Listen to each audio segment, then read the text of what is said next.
Get fourth.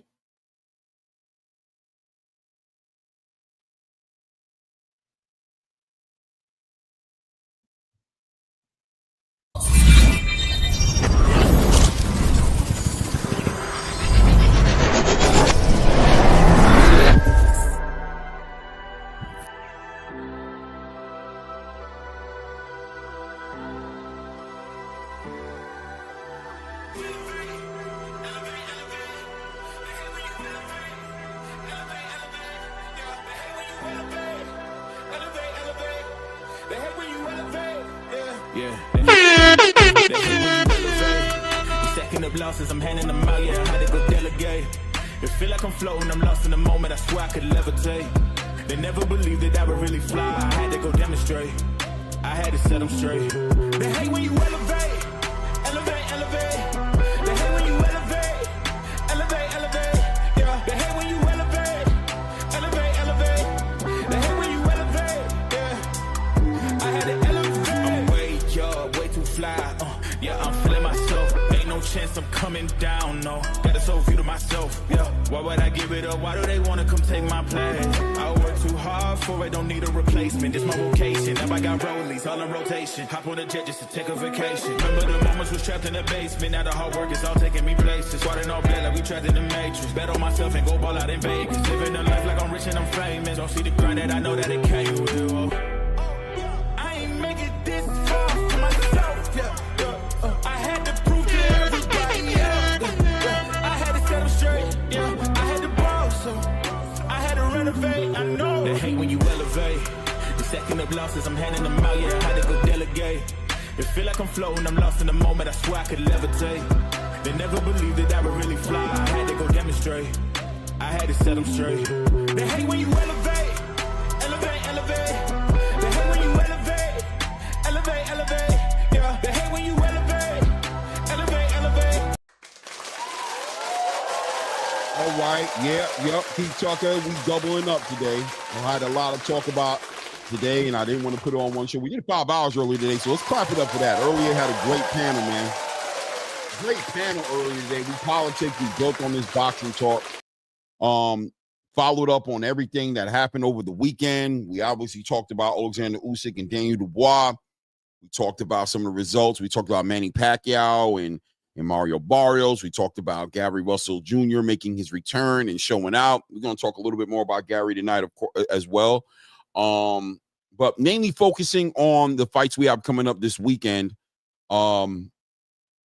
This is a double up because tomorrow is going to be a little bit different. I got some traveling to do and be moving around a little bit. I still considering doing a little bit of live while I'm on the road. You know, guys can hang with me while I'm on the road. Maybe. I don't know yet. Depends how I'm feeling, you know. I might just rather listen to an Audible book, right? I might as well just listen to my book while I'm driving. But I wanted to get at this card. This is one of the cards I was definitely looking forward to seeing. Guys, you know, ever since like a week ago, like ever since that Shakur Stevenson and Edgar Berlanga card, we know that boxing is lit. Boxing is up and popping, right? We had a great card this weekend. We had a couple of great cards yesterday. Saturday was probably one of the most busiest days of boxing all year long. Boxing from the morning time, you know, from 12 o'clock, 12:30 that afternoon, if you were in the East Coast, all the way up to midnight, right? There was boxing all night and all day long Saturday. So this weekend, I don't think it's going to be that kind of day. But we're running into a great card here. We got some 154-pound action going on. There's going to be a vacant WBO title fought for, and there'll be a new WBO champion this week. We're going to watch work in the 126-pound weight class division as well, move around as Shu Shu Carrington continues on his journey to get that actual title fight he's looking to do. You know, high risk, low reward fighter like Shu Shu right now. He's got to do what he's got to do, right? So fighting for an interim title this weekend with hopes to put himself as a mandatory to get in front of either a Stephen Fulton, if he returns back to 126, or a winner between Ray Vargas and Carlos Castro for that champion and recess title. So we'll be watching that fight as well. We're going to talk about and break those fights down a little bit.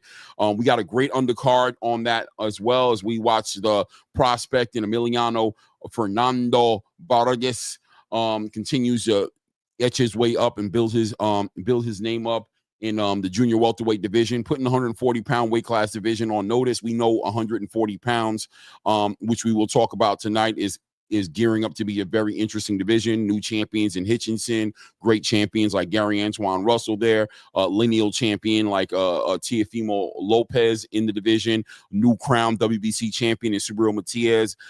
We got a lot of things going on in that division. And EMILIANO Vargas is working his way up to put himself in that conversation, that division, one fight at a time. This one's going to be an 8-rounder against Alexander Espinosa. We'll talk about that fight as well. Welterweight division action with Rohan Polanco also fighting on that card. Big time fight for Rohan Polanco, who's working his way up as well in WBO rankings. Specifically, he's chasing down the likes of a Brian Norman Jr. So, I think he's ranked about 6 or 7 or 5 or 6 in that division. But, he's trying to get himself in that conversation as well. We know Brian Norman Jr. has a big fight coming up with Devin Haney in November. So, but, depending on how that fight goes at the end of that fight, we'll see what he plans on doing next. Rohan Polanco wants to put himself as a legitimate opponent in that conversation, right? So we're going to also watch that. And we got some other decent fights on that card as well. Clarissa Shields is also going to be fighting this weekend. And, a Clarissa Shields fight is usually pretty easy to call for the most part, right? We know how she does, but more interestingly, on the back end of this card, she does have some options on the table now that do build up to be some interesting fights. We have potentially what's my girl's name who just beat Savannah Marshall, Shadeja Green, right? Could be a legitimate opponent for her. I think that'd be a great fight. I think Clarissa, skill wise, pedigree wise, probably ahead of Shadeja Green, but that heart, that grip, that punching power that Shadeja Green brings to the table, and a boxing pedigree as well, can make that a great fight. And of course, in the news right now, as Layla Ali seems to be potentially putting herself in a potential conversation or in a situation where her back could be against the wall if Clarissa Shields is able to come up, or an investor is willing to come up with somewhere around, I believe she said $15 million to make that fight happen. Maybe an investor might look into it and see that as something they'd like to see happen. So Clarissa Shields got some things popping up in the future, but this fight coming up this weekend, a big fight for her as well. We got all that to talk about. Also, news coming out yesterday. I didn't have time to talk about it today, but if you guys don't know, David Morrell and Caleb Smith, the WBO's ordered that fight, guys. We talked about that just a little bit when they fought each other. When David Morrell fought Imam Katiev. We said that'd probably be the next fight for David Morrell. But we also talked about David Morrell also showing some chinks in the armor against Imam Katiev. A lot of people arguing that Imam Katiev won that fight. We saw the power didn't translate that well for David Morrell against Imam Katiev. So some people might have rather have seen David Morrell take a couple of tune-up fights, build himself a little bit more up in the 175-pound division.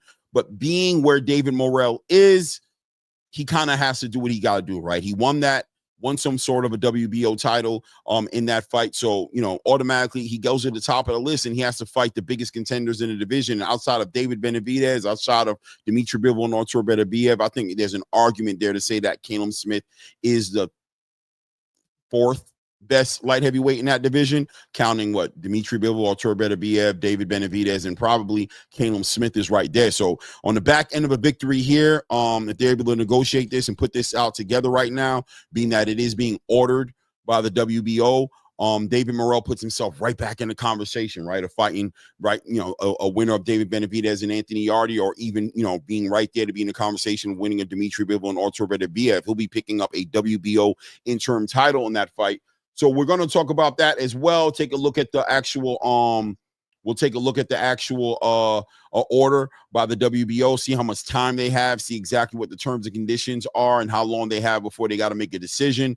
Turki Al-Sheikh spoke on that interview and said that he's very interested in David Morrell and doing business with him. He loves how David Morrell fights. He loves the fact that he turns on no smoke. So there's a good chance that Turki might put the bid up, right, to take this fight right here and put this fight on one of these cards he has coming up. Not the November card, obviously, but, he's talking about potentially putting together a card in January or February. So we'll talk about that as well. And as we usually do, we'll open up the panel, right?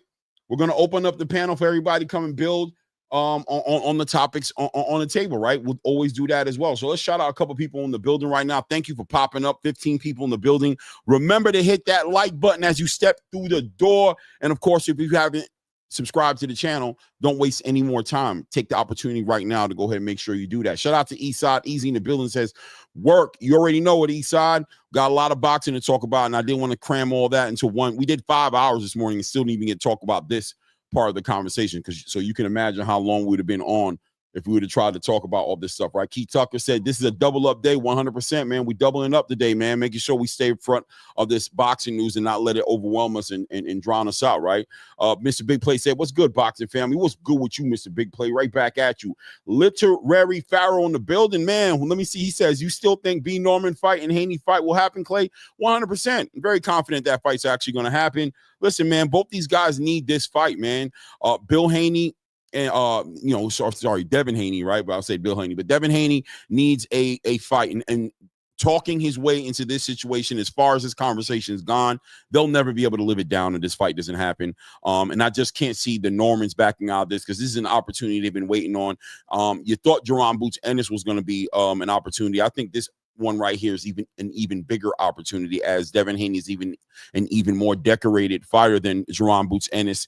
And ultimately, this kind of like crosses the T's and dots the I's on Brian Norman Jr.'s pedigree, right? We know how he likes to deal with guys who are going to stand in front of him and stand flat-footed in front of him and try to, out-dog him. But how's he going to do against the higher IQ, the cerebral action that's going to be offered to him with the Devin Haney fight? It's a big fight. And obviously, Turkey Al-Sheikh being involved in it sweetens the pot up, makes the money sweet. The fight happens, man. I think the fight happens. It's been announced. It seems like Brian Norman Sr. Conceded to the idea that he wasn't aware completely of what the contract was that his son was under, being that Adrian Clark and I can't remember the lady's name, Jolene, over there are the ones who organized the contract. So I guess he took a look at it and saw that 365 testing was actually part of the contract. I guess that's what I'm hearing, right? I don't know, but I just couldn't imagine this fight going to the wayside for testing issues. So yeah, man, Literary Pharaoh, I think that fight is definitely, I'm very confident right now that I'll say I'm 95% confident, right? It's still 5% in the air. When you see this kind of drama cooking up this early in a fight, you got to throw caution to the wind. But I think for the most part, I'm pretty confident the fight happens. We'll see what happens. Shout out to Joseph Johnson in the building. Salute, Joe. What's good, family? I know you in that California time, man. I appreciate you popping off in the building with me, man, and popping up in the building with me so we can build on this boxing. Salute to you, man. What did it say, Mr. Big Play said, boxing been jumping all summer. Every weekend has been a call. 100%. You ain't lying. You ain't lying. SOBTV. Salute to you, fam. Hope everything's good, man. I seen you this morning. Good to see you here today. Kyle Fly in the building says, salute, Clay. Back at you, King. AK Crowder. Blessings, brother. Blessings. Thank you, man. Receive those blessings, man. I receive all those blessings. Thank you, man. Shout out to Cloyster in the building. Says, what's good, bro? What's good with you, fam? Champy, man. Says, Fundora needs to see Jesus Ramos ASAP. They both on the PBC. That fight needs to be made. Nah, I don't think so, man. I mean, it will be a good fight, but Sebastian Fundora, if you didn't catch the show earlier today, man, he has to make his time at 154 make sense. He has to make it count. I don't want to see him fight anymore, just fights just to be fighting. Big money fights, big legacy fights. For me, Sebastian Fundora needs to be considering either at a minimum fighting a Keith Thurman, which I don't care to even see that fight as much, but I'd much rather see Sebastian Fundora knocking down the doors of some unifications, get his title fight back, maybe even hang back a little bit, let this weekend go by. Let's see Xander Zayas and George Garcia Perez figure out their differences, see who that new champion is going to be, and let's see Sebastian Fundora get into a unification fight with that winner. Hopefully Xander Zayas. We'll see the fight that we should have seen in the first place, right? Big fights only, man. Sebastian Fundora is working his reputation up, beating Tszyu twice now at this point. Big fights for him, man. Big fights for him before he outgrows the division and ends up having to move up to 160, right? And making some things happen there, man. It is what it is. Kyle Fly says, Champy, PBC down bad. Telez didn't fight in 6 months. Now it's been 4. Yeah, listen, man. Yeah, man. PBC got some things going on, man. Without a doubt. PBC has some things going on. Shout out to Frank Martin. And shout out to Neville D Block, who highlighted the idea that Frank Martin hasn't fought in over 400 days. Not only has he not fought in over 400 days, but we don't hear any announcements. We don't know who he's fighting next or when to expect him to fight anytime soon. You got to think it's going to be at least 3 months from now before he fights, unless he allows himself to be announced to fight on a card within 4 to 6 week preparation time, which would also be a big disservice to him and his brand to have to not get a full camp in, especially if he's going to do what I'm hearing the rumors saying, which is we're expecting to see expected to see Frank Martin making his debut at 140, right? So yeah, there's a lot of things going on over there at the PBC. It is what it is, man.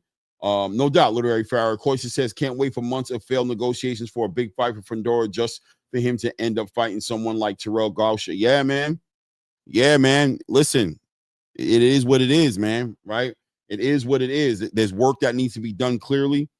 There's clearly work that needs to be done. And a lot of those fighters over there at the PBC kind of, I don't know, it's getting to the point where I'm thinking they got some decisions to make.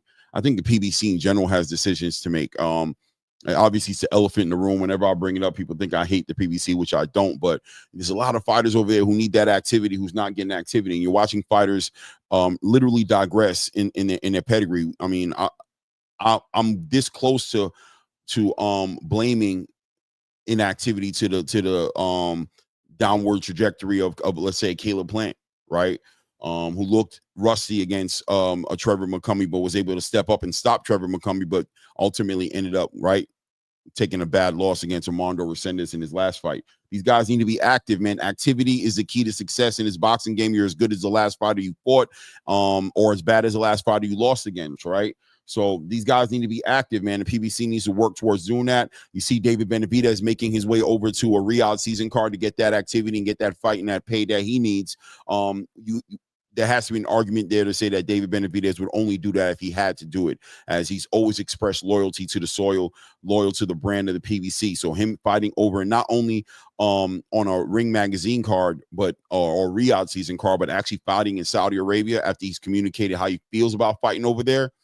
It makes the PBC situation look questionable at the least, to say the least. Kyle Fly says that Usyk all-time debate has been racking my mind. He's greater than a lot of fighters, but a lot of fighters are greater than him. Currently have him top 20 and descending, trying to be rational critic. Yeah, I feel you, Kyle Fly. We talked about that earlier today.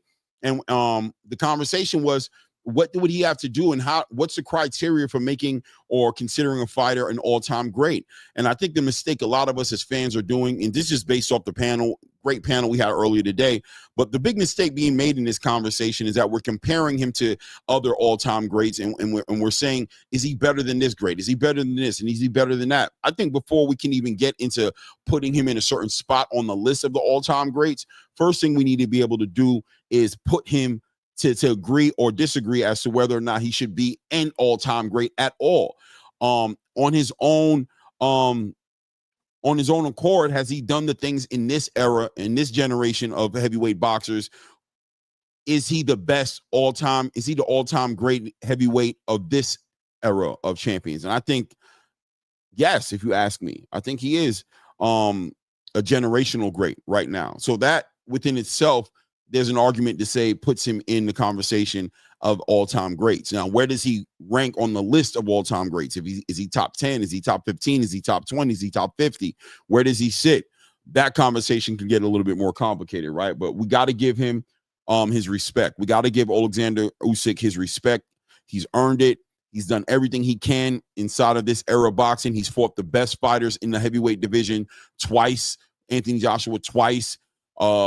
Tyson Fury twice, and of course now Daniel Dubois twice, to become a 3-time undisputed champion, 2-time heavyweight undisputed champion, 2 weight class undisputed champion. I mean, he's accomplished a lot in the 4-belt era. It's hard not to give him that respect, right? It just is what it is. Let's see here. Champy says, plus Ramos is Mando to Crawford and WBA, number 2 in WBC top 10 in the ring and all sanctioning bodies. I'm gonna be honest with you, Champy. I think there's a chance we might see Jerron Boots Ennis and Jesus Ramos, if not Jerron Boots Ennis and Yoenis Tellez. I'm telling you, I think we have I got a feeling that's going to happen. We can talk about that as well. Finally got to catch up on some news today as far as Eddie Hearn speaking up on the Jerron Boots Ennis issue with Virgil Ortiz. We're going to talk about that as well. This whole duck conversation that's circulating around Jerron Boots Ennis's team right now, based off of Turkey's interview that he had with the Boxing Voice, right?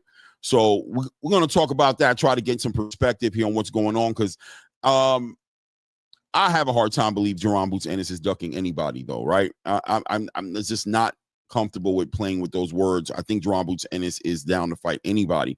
But without a doubt, Turki Al-Sheikh has communicated to Jaron Boots Ennis an opportunity that's on the table. He's very interested in putting together this fight with Virgil Ortiz. The question is, why hasn't Jaron Boots Ennis jumped on that opportunity? According to Turki Al-Sheikh, Jaron Boots Ennis is talking about tune-up fights and things of that nature. But if you listen to what Eddie Hearn is saying and what Jaron Boots Ennis is saying, there's not tune-ups at all is a point in the conversation. It seems like Eddie Hearns may have already coordinated an event or a fight that he has not announced yet for Jaron Boots Ennis towards the end of September, towards the beginning of October. This based off of the strength that Team Ortiz basically spoke on Virgil Ortiz's surgery on his hand and said that he wasn't going to be available for a September, August, or September, October fight, and that Turki was interested in putting the fight together in November because of their prior what's the word I'm looking for? Somebody help me out here. Commitment to be on a card for the end of September, beginning of October. That fight in November just wasn't going to work out.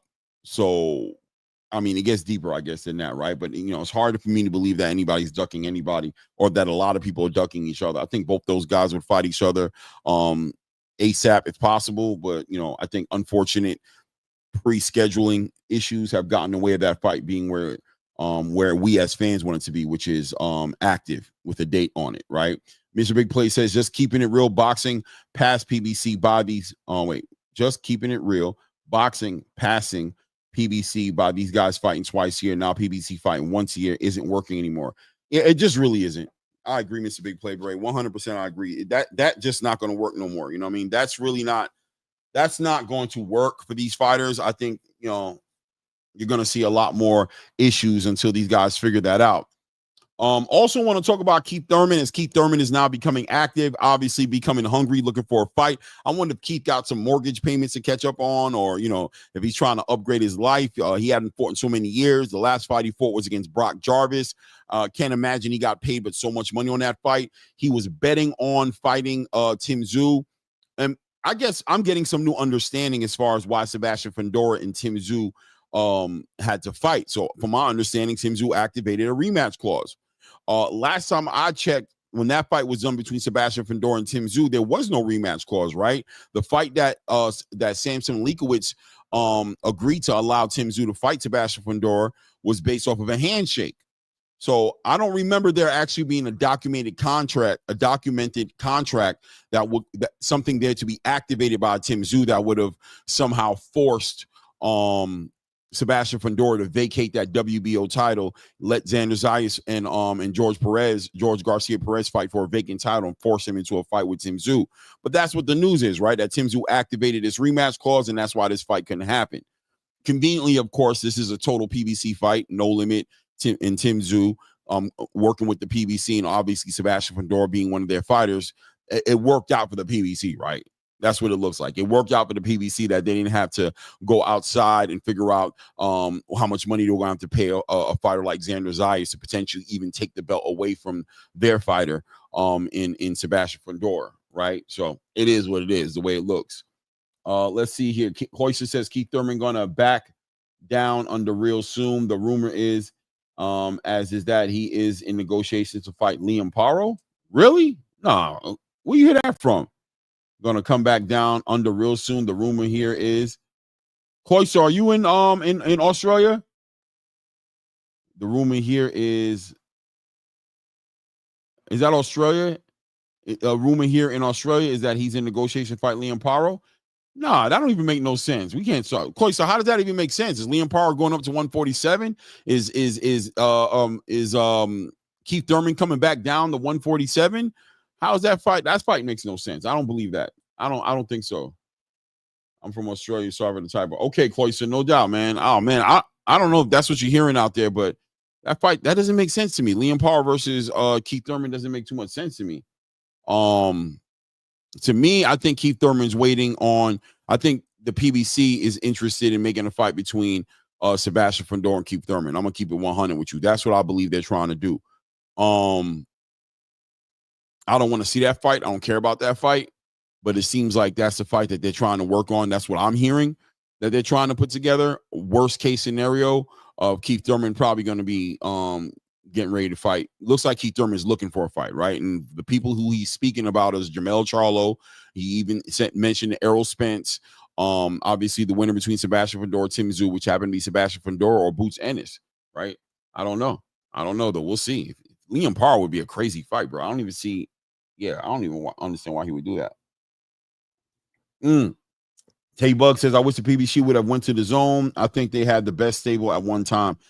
Yeah, they might end up going there anyway. You know, Turkey also spoke on that and says that him and Lou DeCubis are partners now, that they're working together on doing a lot of things. So I thought that was interesting as well. That Turkey interview in general with the Boxing Voice, shout out to the Boxing Voice, man. What a great interview, man. I spoke about it a little bit earlier today, but that was such a good interview. A lot of questions got answered in there.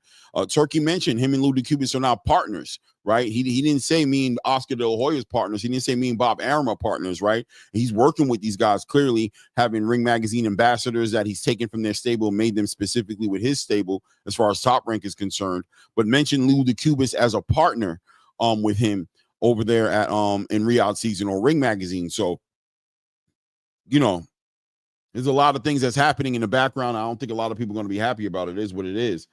Cloyster says No Limit is trying their best to lure Thurman down to Australia again. Para was an option, was all in the papers here. Wow. They have also been rumored to be interested in bringing Caleb Plant, surprisingly. Wow. Shout out to Cloyster, man, with that Australian news right there, man. I appreciate that, man. I'm going to look a little deeper into that and see what happens, man. I appreciate you, man, on putting this on, though, for sure.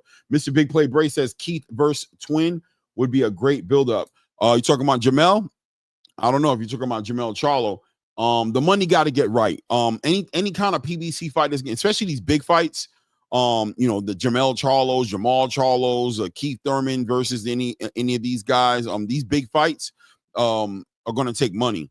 I'm sorry to say, I know people don't like to hear it, but there seems to be some issues financially with the PBC being able to put these fights together. They need the help to do it. A lot of collaboration between probably Riyadh Season right now and the PBC to get these big fights put together. So I don't know. We got to see what ends up happening. So let's talk about the 154-pound division, guys. Let's slide into the 154-pound division right now. Well, actually, you know what? Let's talk about this right here. I want to know about this right here. Let's see here. I want to talk about this right here. So here is the order by the WBO, right? This from Gustavo Oliveri, who's put out this memo. This yesterday was the memo put out. A negotiation WB interim light heavyweight championship contest between Caleb Smith and David Morrell. Says here, please be advised that the WBO World Championship Committee is hereby ordering the commencement of negotiations between the subject matter fighters for interim light heavyweight championship. By virtue of this order, the parties have 30 days upon issuance of this letter to reach terms. The issuance date of this letter was yesterday on the 21st, so you got to assume that they have until August 21st to come to some sort of an agreement. Failure to do so, to come to an agreement, will result in the committee ordering the purse bid proceedings in accordance with the WBO regulations of World Championship contest. The minimum bid in the light heavyweight division is $300,000. Any of the parties here may request purse bid proceedings at any time during the negotiation stages. So in other words, if they can't find a sponsor for this, they can just go ahead and initiate the purse bid even earlier than 30 days. Lastly, the WBO actually reserves its rights to issue any and all further rulings deemed necessary, helpful, and convenient to accomplish the purposes, policies, and intent of the WBO rules, including but not limited to those limited to serving those interests that best serve boxing. Always like to hear that. And the WBO light heavyweight division. Do not hesitate to contact the WBO main office if you have any questions or concerns. Respectfully, your boy Luis Batista Salas, and of course Gustavo O'Leary and Luis DeCubis, who is part of Team Morell, right? So there it is, guys, in black and white for us all to see this fight being ordered. Big opportunity for David Morrell. Caleb Smith kind of painted into a little bit of a corner in this one, in my opinion. I think he would have much rather waited or took a bit of a tune-up fight and sat there and waited for the Dimitri Bivol and Artur Beterbiev fight to kind of get ironed out. But for whatever it's worth, I still haven't heard an announcement of when that Dimitri Bivol Artur Beterbiev fight is going to be announced. I also heard in the Turki Al-Sheikh interview him speaking about how all of a sudden in the last minute, it looks like Dmitry Bivol's team or somebody from Russia, supposedly somebody wanted that fight to happen. Amazingly enough, Turki Al-Sheikh keeping his word on what he would do, but saying that he doesn't even have an interest in that third fight happening. I thought that was interesting, right? But just staying to his word that he gave Dmitry Bivol the rematch. Artur Beterbiev didn't even want it. The agreement was that on the back end of a loss or a win by Dmitry Bivol, that they'd give Artur Beterbiev a third shot, right, to become undisputed. We saw how the WBC kind of jumped in front of it and tried to mess that fight up. It's making me look back at it. I'm be honest with you. I'm starting to believe that maybe Turkey had to do something with that WBC title being stripped from Dmitry Bivol. I'm not going to lie to you. I know that sounds crazy, but it does seem like he was trying to get out of having to put that fight together and hopefully trying to discourage those guys from fighting each other. And I don't think it worked, or maybe it did. I don't know. But I can tell you this right now, they haven't announced when that trilogy is going to be, and David Benavidez is now fighting Anthony Yarde, definitely in good graces with Turki Al-Sheikh at this point. Turkey very interested in doing work with David Benavidez. I don't know what's going on with the Dmitry Bivol Artur Beterbiev situation. I'll be honest with you. But that being said, David Morrell now being in conversations and in negotiations, we're getting an opportunity at that WBO interim title. That's a big fight for him. It puts him right back in the conversation if he's able to get this fight and capitalize off of it. I've had questions already about, I said it earlier, about how he looked in front of Imam Katiev. The power is not translating like it was at 168 for David Morrell at 175. He's not yet gotten a stop yet since he's been fighting the division. This would be his, I want to say, fourth fight in the division. First fight against Hot Rod, went to decision, won a very close decision with Hot Rod. Second fight went with David Benavidez, went to a decision there. He took a loss there. Third fight went with Imam Katiev, and that one went to decision as well. And I don't even know if he really even hurt Imam Katiev ever in that fight. Katiev obviously able to sit David Morrell down on his pockets in that fight. So Caleb Smith, probably the bigger puncher out the both of them, just based off of what we've seen David Morrell do in the light heavyweight division. Is Caleb Smith the better boxer? Does he have the best jab? Does he have all these other intangibles? David Morrell comes from a very decorated amateur background, a great fighter, a great amateur fighter in Cuba. We all know how that Cuban style translates as far as into the professional style of boxing. It's pretty much a boxing style, right? When you watch the Cuban style of boxing, you think of Erislandy Lara, you think about Andy Cruz, obviously. You think about those kind of fighters when you think about this Cuban style of fighting.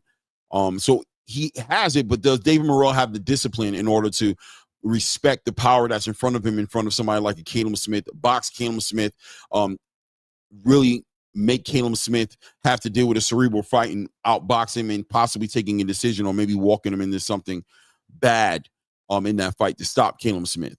He'll be the first one to do it. Caleb Smith looked real good against Joshua Buatsi in that last fight he had, and definitely has experience and light in the bigger fighter in that fight between David Morrell and Caleb Smith. So I'm interested in seeing what that's going to look like when they fight. Shout out to Kai Fly, says easy win for Morrell. You know that's my guy, Clay. I know, man. But listen, man, it's going to be, I don't know if it's not going to be an easy fight for him. I don't agree with the easy win, man. I think Caleb Smith is super game, man.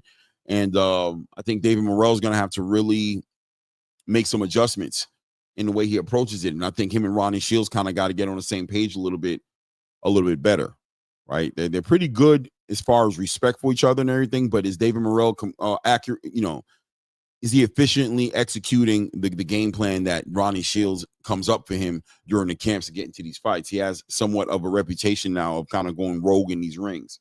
It is what it is. Cloyster says that trilogy going to be in Russia with almost no Turkey involvement. I mean, I guess if that's what they want to do.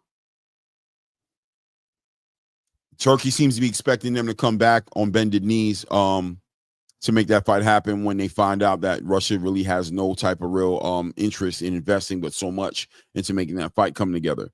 So we'll see how that ends up going, man. Mr. Big Playboy says not going to be easy, but I see him winning.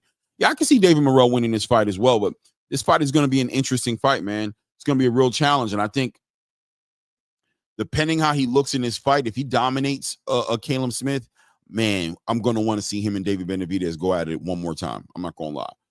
Not to say that Caleb Smith is comparable to David Benavidez as far as stylistically, but I do think it's going to take somewhat of a real act of discipline from David Morrell for him to beat Caleb Smith. I don't think he's going to be able to dance and play around in the ring with Caleb and win that fight. It is what it is, right? So we'll see what ends up happening there. Let's go ahead and tap to the 154 division, guys. Xander Zayas finally on this long journey he's been on from prospect to contender, now contender, potentially being a WBO champion, gets ready to fight for a vacant title against what's my guy's name? Is it Jose Garcia Perez? Let's make sure here. What is it here? What's my guy's name, man? Jorge Garcia. Is it Jorge Garcia Perez? Am I tripping? Okay, it just says George Garcia. It is what it is. I thought it was Jorge Perez Garcia, but I guess it's just Jorge or George Garcia. Big fight for the young bull in Xander Zayas. He'll be 22 years old in this fight, I believe, getting ready to be 23 years old, be a champion at 154 and be in the conversation in that hornet's nest of a division. Guys, if you don't know George Garcia, we remember him for upsetting Charles Conwell, right? That was a big upset for him. Watch that fight a little bit earlier again today. In saw, Charles Conwell in so many ways let himself down, right? Could have fought a better fight. Looked like he got lulled into the security of that body snatcher reputation he's earned for himself. Could have done better cutting the ring off, letting his hands go a little bit more, and showing more wrinkles to his game. But George won the fight, right? He ends up taking the decision, now getting in the ring with a Xander Zayas who's light on his feet, a great boxing IQ and pedigree. That's what he brings to the table.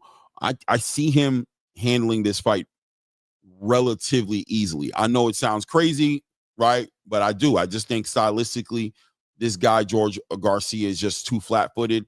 He kind of throws his punches with, you can kind of read, right?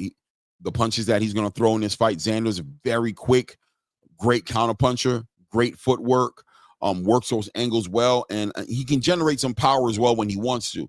We haven't seen him stop somebody in a long time. I'm not saying I can see him stop this guy necessarily, but I am going to say that I don't think George Garcia is going to be able to keep up with the pace or the shot the shot selection of Xander Zayas. I'll be honest with you here. What does he says here? George Garcia Perez, you could call him Chino, no doubt. What is going on here? New Country's guy, the Anchor Punch Boxing, who says, I don't know, because Morell's power hasn't seemed to come up from 168, right? Yeah, New Country, that's what we were talking about earlier, right? I haven't seen that power translate, and I think we're going to have to see a more disciplined David Morell, right? To David Morell, who's going to win rounds and win decisions. And he won a close decision, in my opinion, against Imam Khatiev. And I think there's an argument there to say that Imam Khatiev won that fight. So we'll see what ends up happening. But back to George Garcia and Xander Zayas. This is a big fight here for Xander Zayas. They said, is this for the real belt? 100%, Mr. Big Play. This is for the actual WBO title. It's a vacated title now. On the back end of this victory, we'll have a new WBO champion at the super welterweight division. And I think that at the end of this, if Xander Zayas is able to pull off this victory, I'd like to see Xander Zayas and Sebastian Fundora for a unification title fight. And let's see that fight become an even bigger fight, right? We'll see what ends up happening in that one. Like I said, I think Xander should walk away with the victory on that one. Another fight on that card, which is going to be a great fight to catch up with, is going to be the co-main event: Bruce Carrington versus Matias Hita in that video. In this fight, this one here for an interim WBC featherweight world title. Bruce Carrington has been working, listen, the guy is the goods. He's really like that, but an uphill battle, catching that Jerome Boots Ennis energy a little bit in that division, as far as the risk he brings to the table and not enough reward. We've seen him actively chase Nick Ball. We've seen him actively chase Stephen Fulton, and we've seen him actively chase our guy Rafael Espinosa. and unable to get any of those guys to agree to fight him. Why? Because of the risk, in my opinion, that he brings to the table. If he's able to get this fight here, it puts him in a mandatory position. So he's going to, at that point, once he gets that interim title, he'll be either able to force a fight for that WBC title or force him to vacate the title. So he's basically going to play that card where he may become an email champion if he's not able to get that fight to get set up and put together.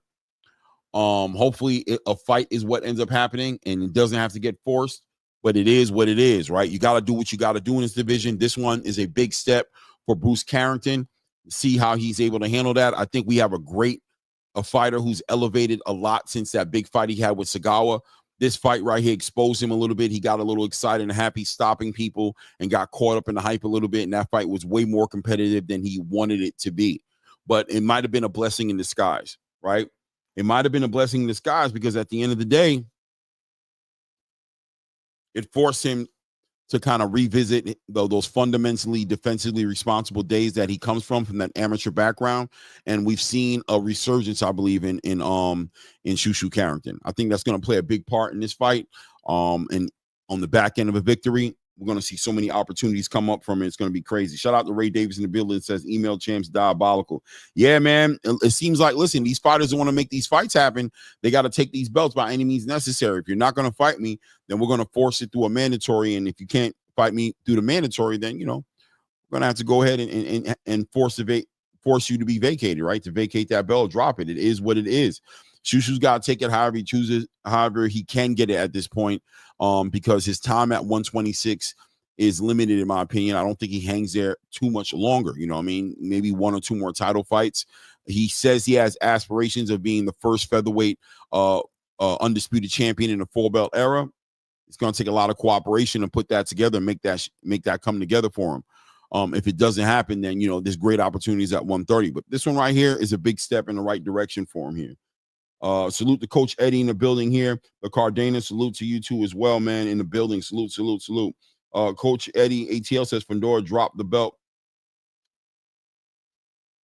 Which belt are you talking about? You talking about that WBO belt that Xander's fighting for? Yeah, he definitely dropped that belt if that's the one you're talking about, right? So we'll see how that ends up turning out. I got Bruce winning this fight, man. I think it's going to be a good fight. He has a game opponent. I believe this guy he's fighting is undefeated. Don't quote me. Let me just make sure. I believe he's fighting somebody undefeated, an African. I think he's from Libya. Just by nature, a lot of these African guys are big punchers, so he's probably fighting a big puncher in this guy. Let me look him up right here real quick on BoxRec and see what that record is looking like. 1 second here. Is that it? Okay, let's do like this. VOXREC. We'll do that. Let's go ahead and do this.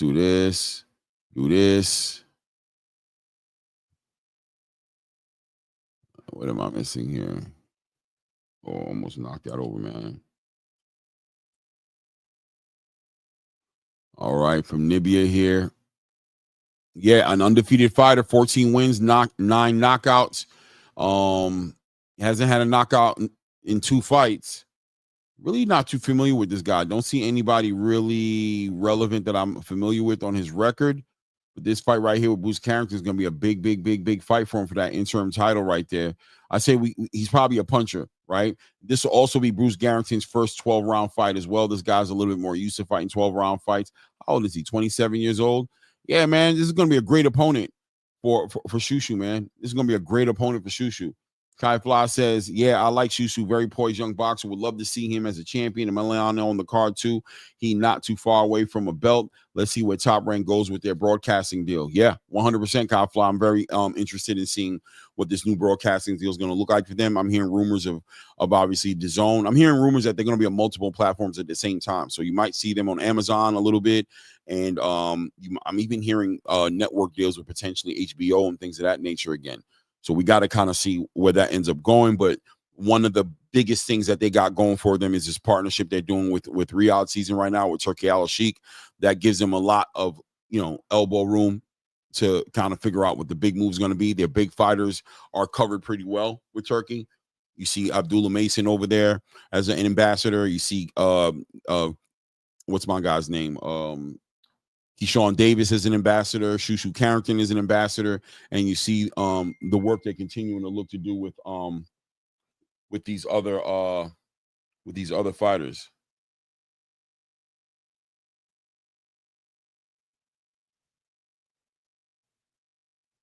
Say less.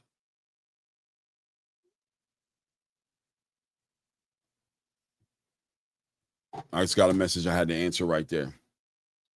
But yeah, you know what I'm saying? So what up, Talk Up SD? What's good with you, family? Hope everything is good, man. Salute to you, man. Guys, we got 30 people in the building. Let's make sure we're hitting that like button as we're coming into the building.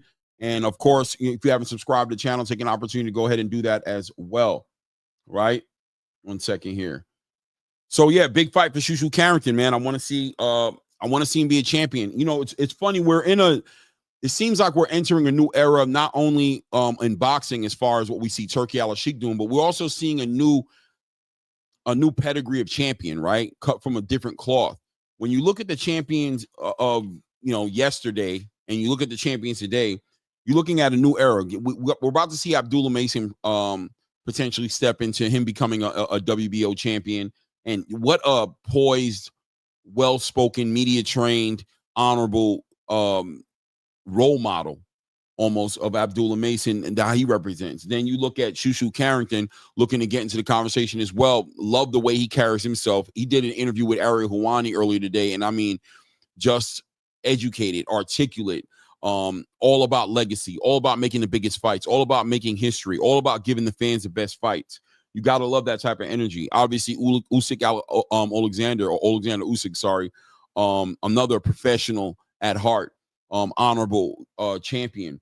And, you know, if Xander Zayas can jump into a WBO title, we love the way that he carries himself as well. A leader in his gym, leads all the fighters in his gym. You could see him, a young bull like him, 22, 23 years old, leading people that are way older than him in his own gym.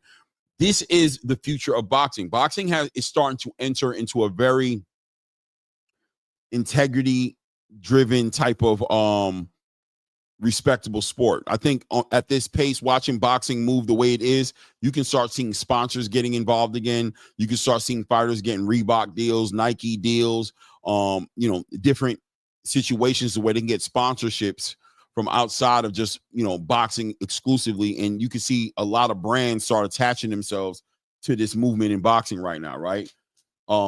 You got to acknowledge and see what's happening. Even watching Canelo Alvarez and Terrence Crawford kind of speaking and the way they were doing their media campaign and how respectful it was at times. Obviously it's a fight game. So, when it comes to the actual fight and the face-offs and the building of the fight, you can kind of see the tension starting to raise.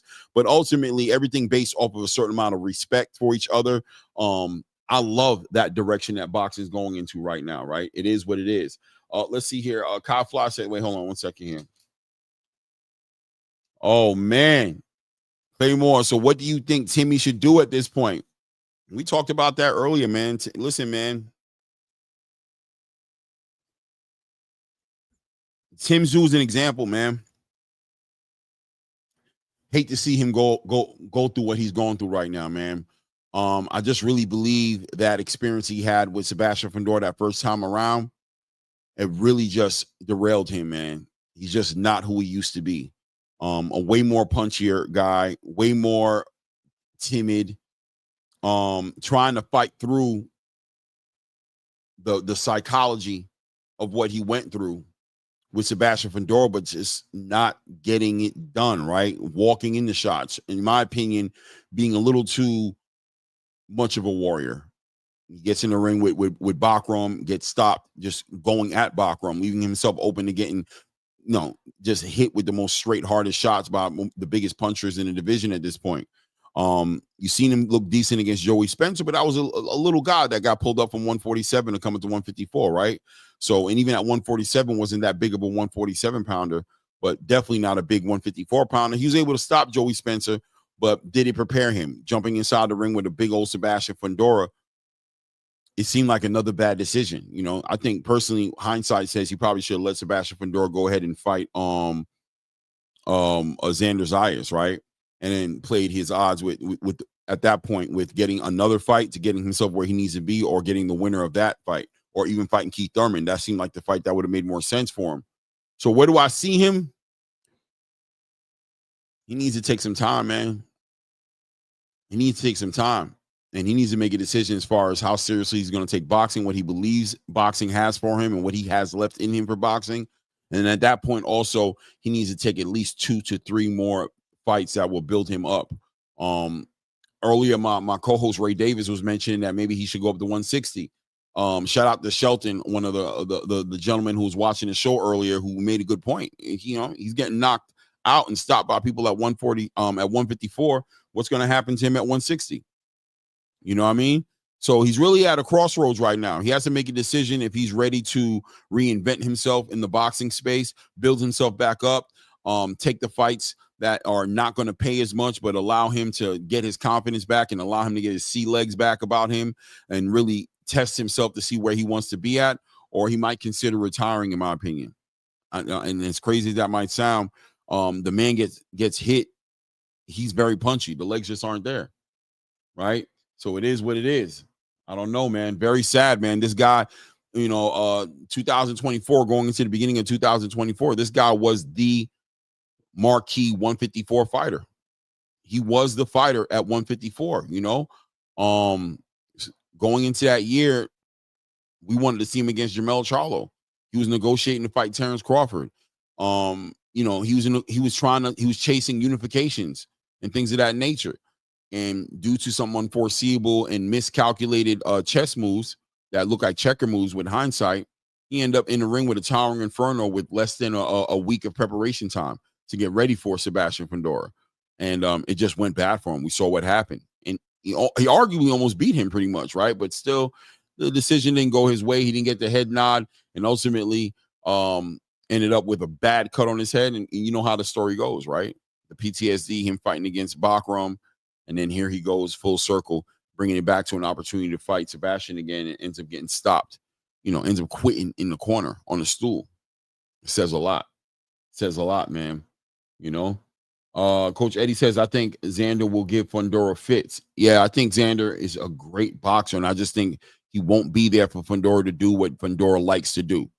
I would favor Xander in that fight, but Fundora is still, in my opinion, one of the most dangerous fighters at 154 right now. The Cardena says Tim going to be a zookeeper.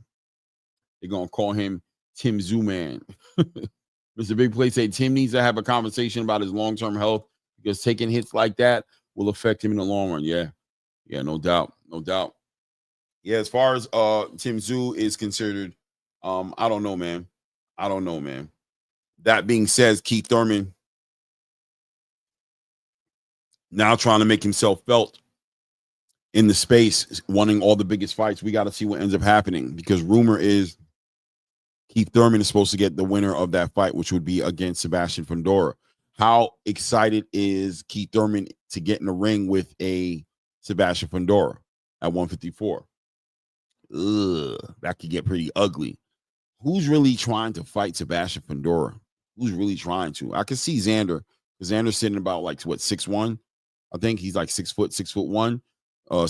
Sebastian Fundora sitting about 6'4", something like that.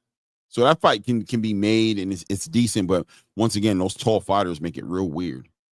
It is what it is, man. New Country Guy at Ankles Punch Boxing, who says Queef is hanging around for a bag, in my opinion. Who's Queef? Is that Keith? Okay, yeah, all right, got you, Keith. Yeah, Keith is definitely trying to make some money right now, man. He's in the golden years of his boxing career, right? And I'm talking about like the Golden Girls.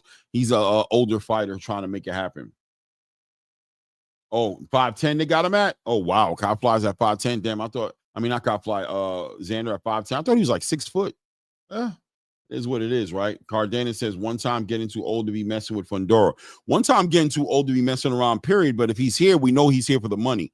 We know that something changed with Keith Thurman ever since he started getting injured.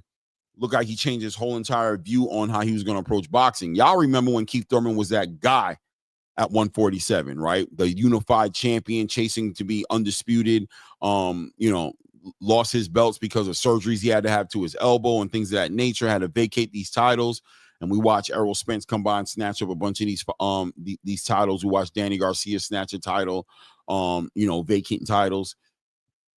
And then when he made this comeback after he had his surgery on his arm and was all together, he fought against Manny Pacquiao and took that loss.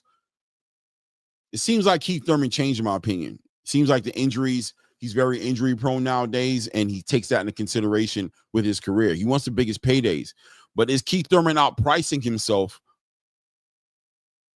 Has he been outpricing himself for these past couple of years? Is that the reason behind why we haven't seen him in the ring? That we've only seen him once in the ring in recent times against Brock Jarvis, and we haven't seen him do anything before that.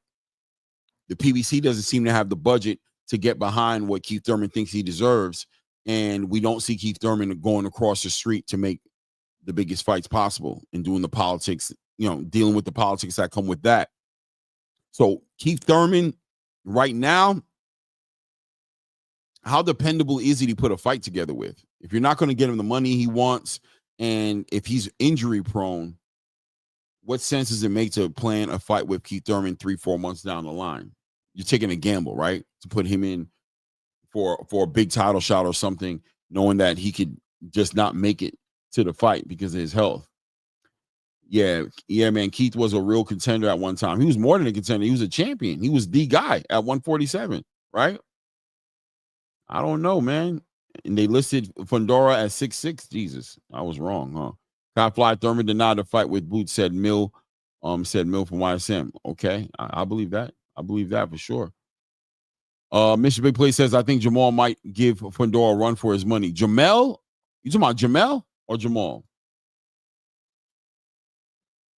They height in boxing is from debut, not as they grow. Okay. I can see that. I'm gonna put the link out there if anybody wants to come up here and build a little bit as well. We're gonna continue to move the needle here in this conversation. One time was that dude, 100%. So we're gonna see what Keith Thurman does, man. See exactly what he puts together and how he makes it happen.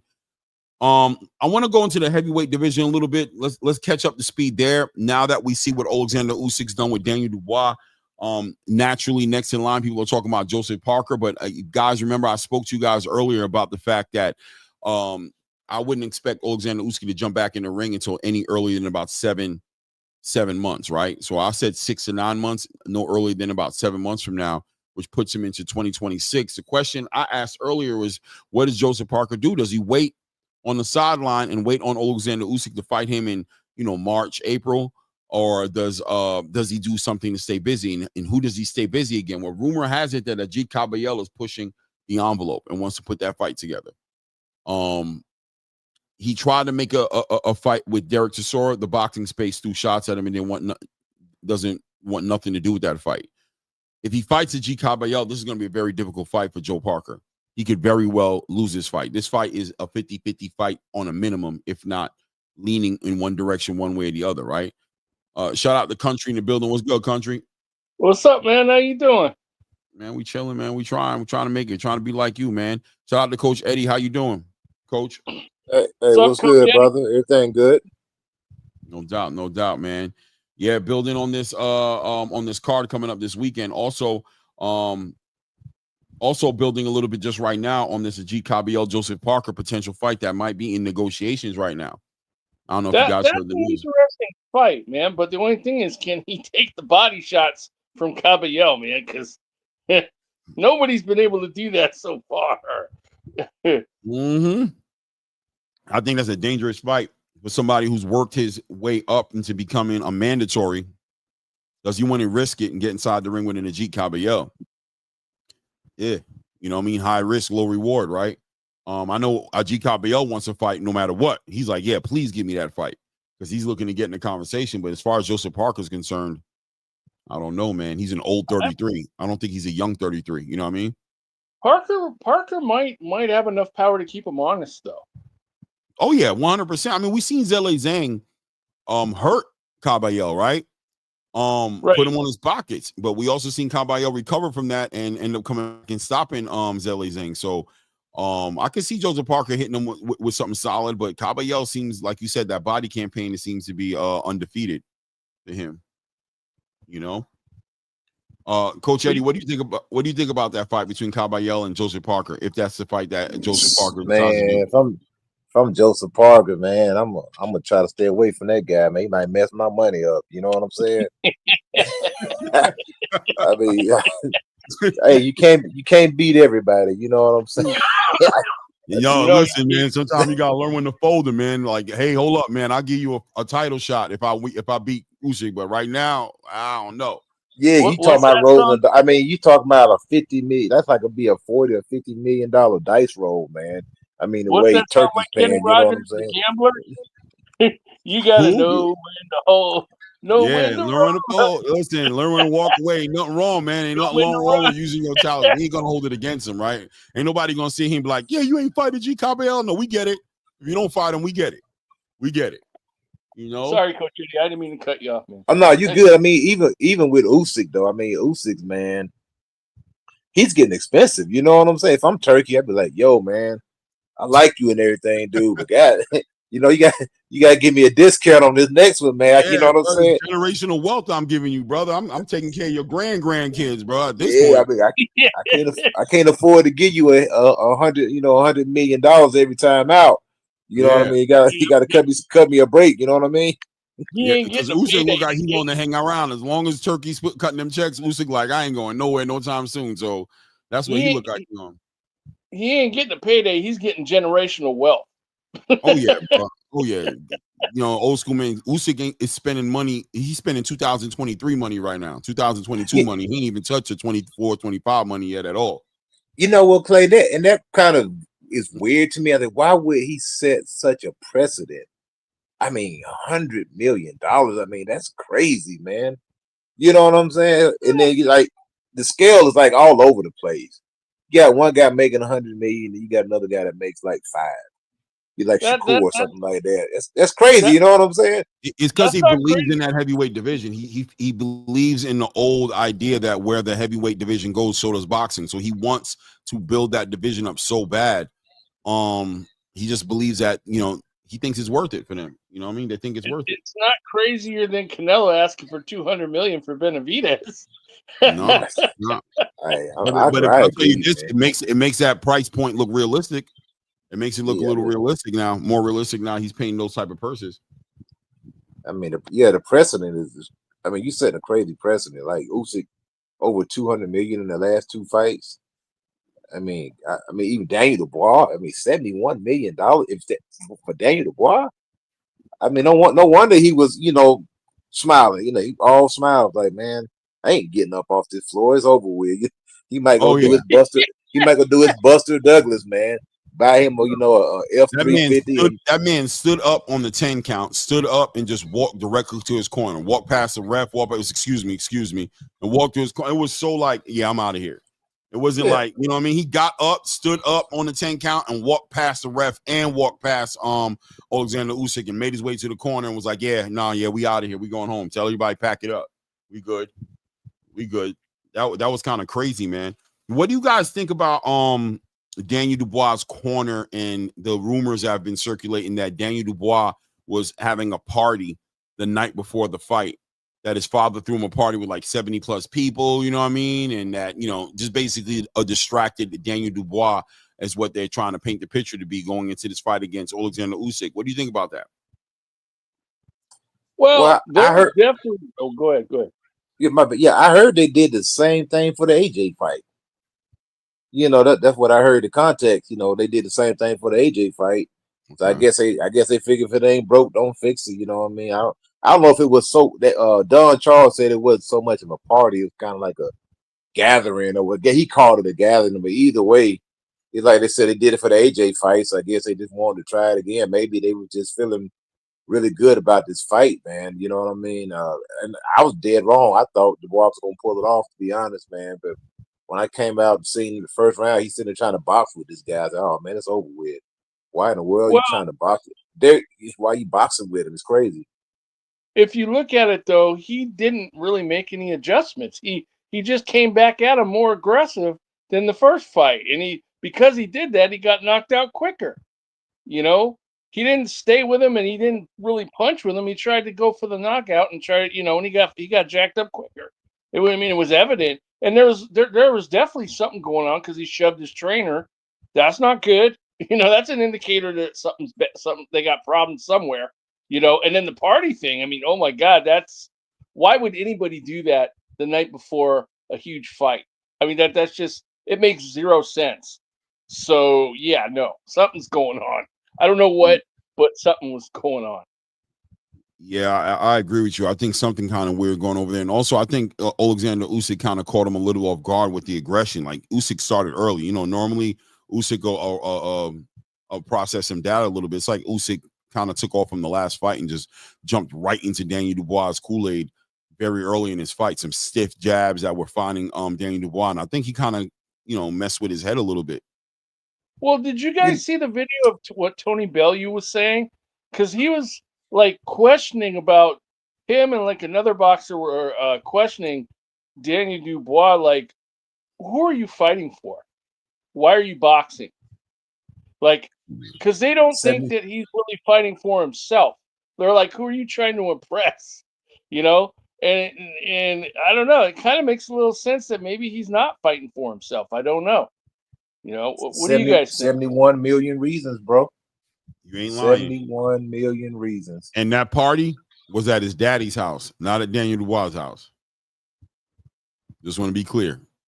You know what? Let's entertain this scenario really quick.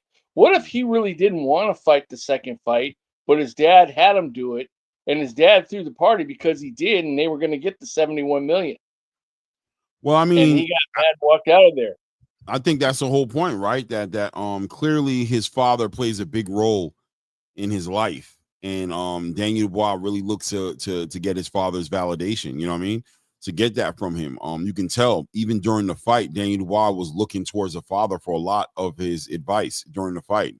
Daniel Dubois' father was screaming a lot of commands to Daniel Dubois, and you can see at times Daniel Dubois ignoring Don Charles and really focusing on his father. So there's that. And also Daniel Dubois has this, a little bit of, on the spectrum type of energy about himself, to where you got to ask yourself, and I ask myself, how much can Daniel Dubois, when it comes to thinking, being in the ring inside the ring with an Alexander Usyk, who's such a cerebral fighter, right? He's such a thinker. How are you adjusting in the midst of that fight as Alexander Usyk is giving you all these different looks and making you think and making you pay for, counter punching for every little mistake you make? How's Daniel Dubois dealing with that? You know what I mean? Is he able to really adjust on the fly the way he needs to be able to fight the caliber fighter that Alexander Usyk really is? No, he's not. Clearly, he's not. And the other thing is what Usyk does with his movement. He tires these bigger heavyweights out.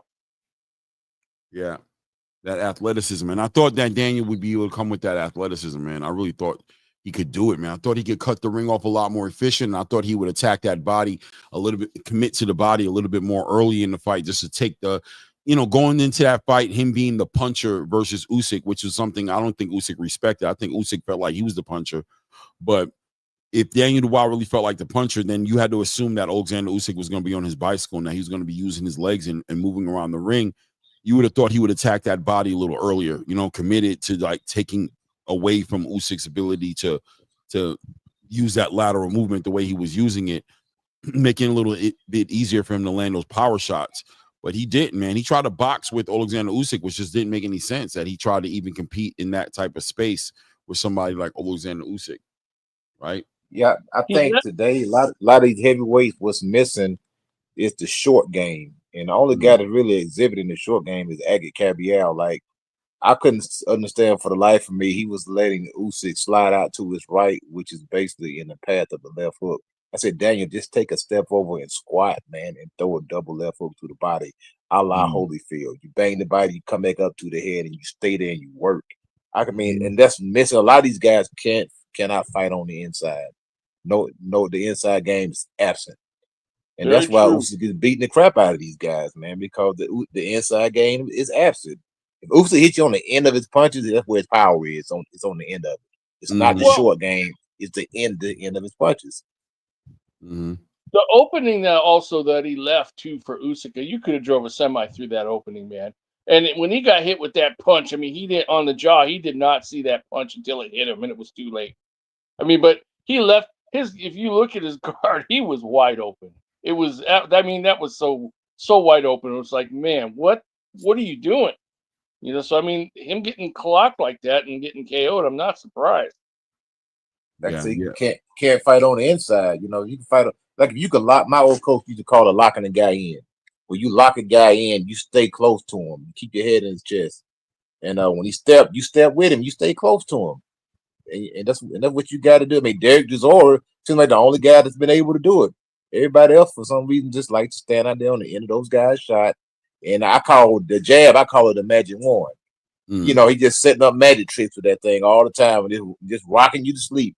Is hypnotizing you with the magic wand, and next thing you know, you're getting hit with all these shots that you're not used to seeing come from all these different angles. And not only that, he's changing the power of the shot. All of them are not hard. Some of them are soft, medium, hard, and he's sneaking them in there.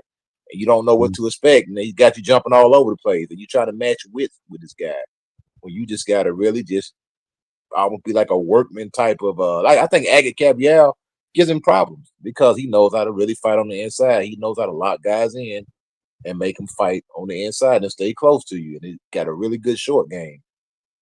I think Usyk gonna hang around long enough. He's gonna eventually get beat. If he just keep hanging around, he's gonna lose one day. I guess that's the only way he's gonna retire, maybe. But then when these guys lose, they want to come back.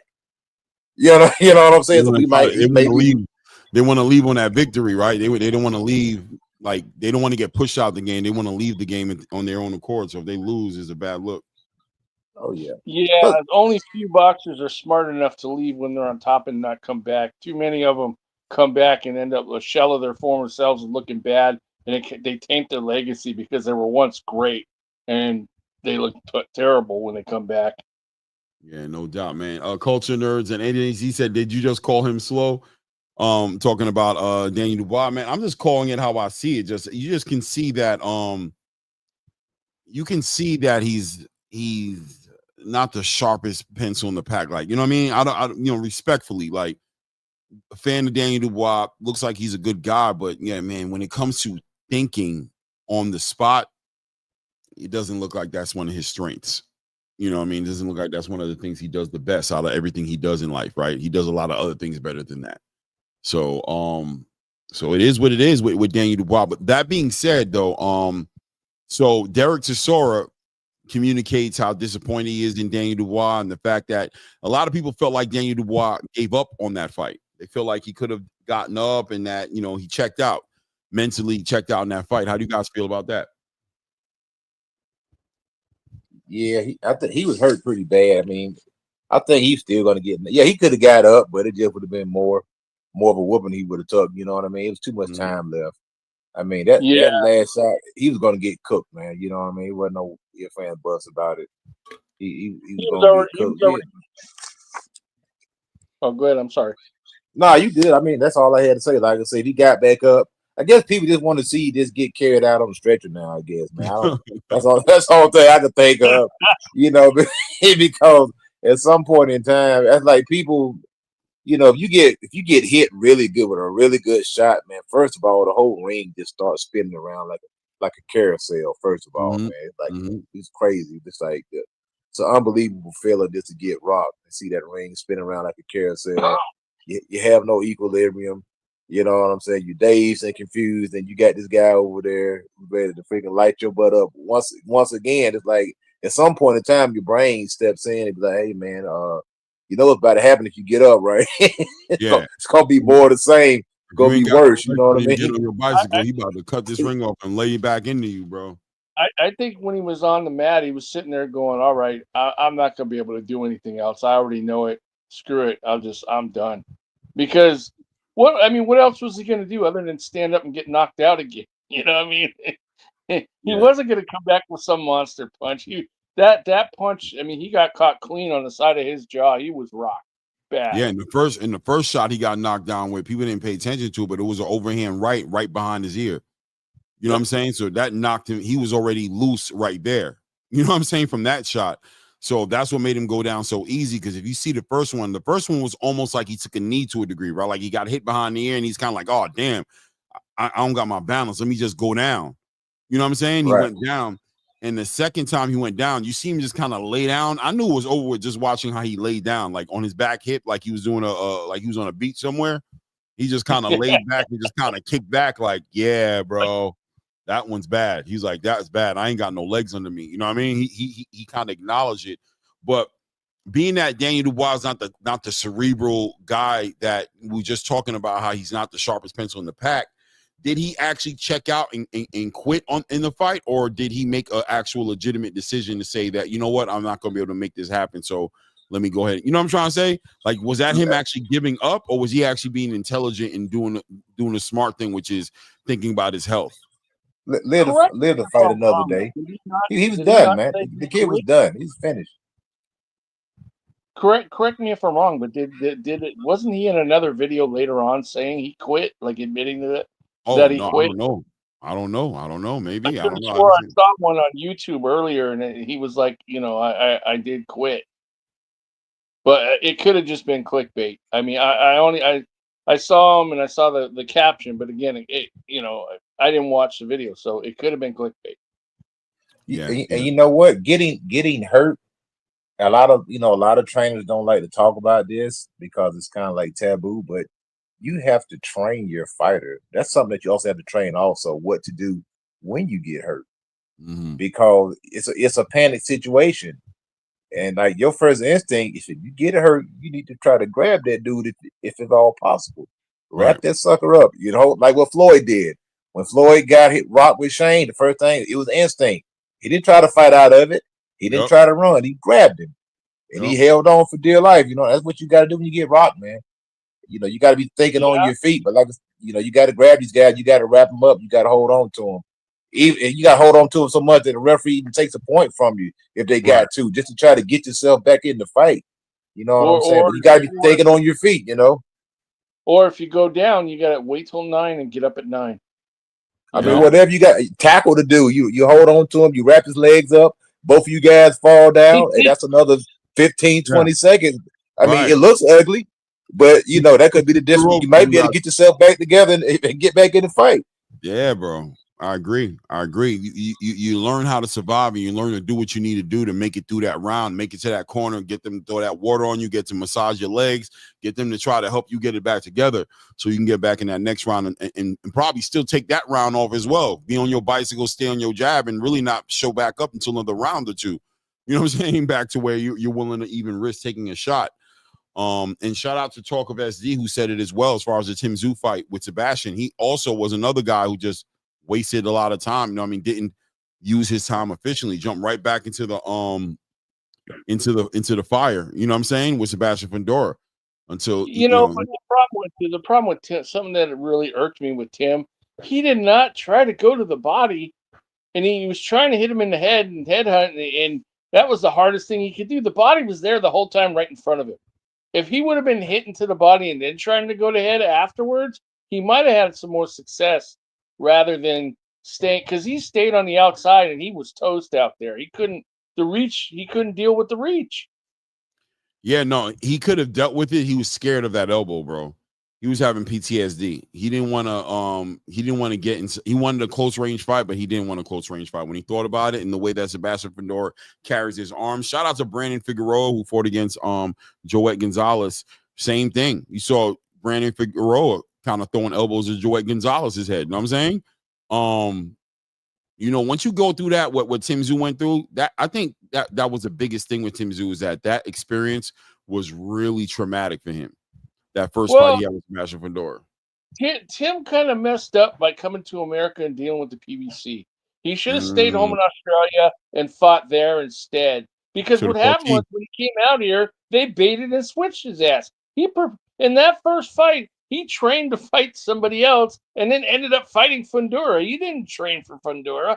And then the other problem was, in that first fight, when he got that cut, they should have just stopped the fight. I know he wanted to be the tough warrior and do all that, and he was doing okay, even though he was bleeding like a sieve, but they should have just stopped that fight altogether. That cut was horrendous, and he couldn't even see, and so in a sense, that, and then the Bakram debacle, oh my God, Bakram ruined him. So, I mean, I think that's why he is the way he is today, is because of those two incidents. And then he goes back into the rematch with Fundura, and of course he looks terrible because by that time, all the trauma and everything else took its toll on him. And it was sad because he actually, before that, was really a decent fighter, but what are you going to do? Yeah, he was the marking. Yeah, they did a good job building him up. They got us some good name. Tony Harrison was a good name. You know what I mean? I thought that raised my eyebrow when he beat Tony. I thought Tony was going to do better than he did. He went over there and took Tony out, pretty easy, man. I was like, dang, this kid may be something to him. Even though I know Tony was a little bit past it, but at the same time, I thought Tony was going to give him some trouble, with the boxing ability. You know what I mean? And it didn't happen. And he was riding high for a while, but I always knew that Tim was susceptible because he's shown that if you hit him, he'll fall. He's shown that several times, and like I said, it reared his ugly head. Yeah, he definitely ain't his father. That's for sure. Yeah, that's sad, man. It's sad when I look at Tim Tszyu. I keep telling that company man energy. That's what he had, man. He had that can-do attitude with the whole entire, AL. Yeah, sure, PBC. Hey, you don't want me? Okay, we'll put Terrence Crawford negotiations to the side, and we'll go ahead and fight Keith Thurman if that's what you think is better for the company. Oh, Keith Thurman is hurt. Oh, you want me to fight Sebastian Fundora? He's kind of 6'6" in the southpaw. Yeah, but listen, we'll take care of you later. We know you could beat him, champ. Come on, man. It is a complicated fight, but all right, I guess I'll do it for you guys. I don't want to throw away the whole event, so I'll fight Sebastian Fundora with no notice. Then his head gets split, he gets tried, and Turkey Al-Sheikh tries to throw him an opportunity. Like, yo, I got a fight for you, man. Virgil Ortiz, you know what I'm saying? Get some money over here with me. You know what I mean? We could do this thing over here, 154. Nah, man, I got to go ahead and fight Murtazaliev. I'm loyal to the soil. And then he gets clipped by Murtazaliev, right? Then they throw him away and they tell him to go build himself back up in Australia against Joey Spencer. Now he can get a fight back with Keith Thurman, a build-up fight, a fight that's very winnable for him, right? I mean, Keith Thurman can still beat him, obviously, because Keith ain't nothing to play with, but it's still a better fight. No, we're not going to do that. We want you to go ahead and activate that rematch clause and fight Sebastian Fundora again. How ironic that I got to come back and fight this SOB. You know what I'm saying? Again, just to get by him again, bro. It's crazy. Tim let himself get used by them, man, and that was the problem. He had such a hard on to come to America, and it really it hurt him. He shouldn't have come over here. I think that was a big mistake. Yeah, he not the way he came over here. Shout out to Too Rich, man. What's good with you, family? What's going on, Clay? What's going on, panel? Good, What's up, man? How you doing, brother? All right. What y'all talking about now? Y'all done got off the Usyk stuff, right? I mean, you could take it wherever you want to go to. I really also want to tap into this weekend's fights, man, with Xander Zayas and George Perez or Garcia, and also the Shu Shu Carrington fight as well on that card.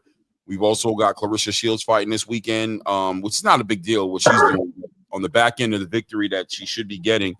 I guess now open negotiations for potentially a Shadasia Green fight, or maybe even if she can get Turkey to get behind him, maybe a Layla Ali return. I don't know. You know what I'm saying? But anything you want to talk about, man, anything was right now. We're just talking about Tim Tszyu and how just, hindsight, he just wasn't handled correctly, right? It doesn't look like he was, at least. With the Tim Tszyu thing, man, it's like, believe it or not, I'm not quite ready to throw Tim Tszyu away yet. I think he had I think he got arrogant. Like you say, the company man thing, I think he got arrogant and he had a bad run. But a loss or even two losses to a 6-4-5, whatever he is, Fundora, a lot of people going to lose to Fundora. Mm-hmm. So I don't know if I can. Now, the Murtazaliev, I get that fight, but I would like to see him. I still think he can compete with like the bottom half of the top of the division, like Cromwell or some of those guys. I would like to see him in there. I mean, he can't beat Fundora, but I don't think a lot of those guys will beat Fundora. You see what I mean?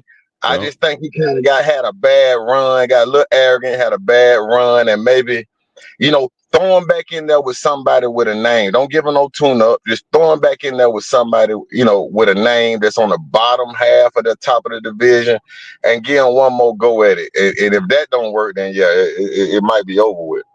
I don't know if you guys noticed it or not, but Fundora came back and was fighting very efficient in the second fight. He wasn't giving up his height. He wasn't bending down and trying to fight people on the inside. He was, using his jab. He was using his reach. He was much faster. He was a very different fighter from that first fight and from some of the other fights he had. Like when he got knocked out by what's his name, Brian. What the heck was his Mendoza? He's changed his style, which now I feel like now he's harder to beat as a fighter. With Tim, I don't know if he could fight any name people right now, man. I think he needs to regroup and take some time off first, But because he's taking a beating, man. Yeah. But Fundora though, I think what it is, he growing into his grown man strength, man. He looked sharp, especially in those first 4 or 5 rounds. He looked sharp, man. Like he would have gave anybody problems, man. He, like I said, if he's gonna extend that jab out and create that space, he's gonna be tough to deal with. Yeah, he's an awkward fighter for anybody to deal with in that division. I think he, in his own right, he's one of the most dangerous fighters in 154, if not the most dangerous fighter. I mean, I know the boogeyman is Bakram, but Sebastian, and the thing about Sebastian is he's young, man. So he's developing, he's getting better, he's becoming, like you said, that man strength and getting comfortable with his body. You know what I mean? I don't know when he grew to be that tall, but he's so young. You got to think that happened recently more than, you know what I mean? Like maybe in the last 4 or 5 years that all of a sudden this dude is who he is right now. Well, how old is he? Like 23 years old, right? Yeah. Like 20. I think they have I think they have a disorder. Both of his sister and him have a disorder. I can find the name of it. It's like some crazy disorder. His limbs are a whole lot longer than they should be. It also causes a health problem when you get older. One of my friends had it. I think I have to.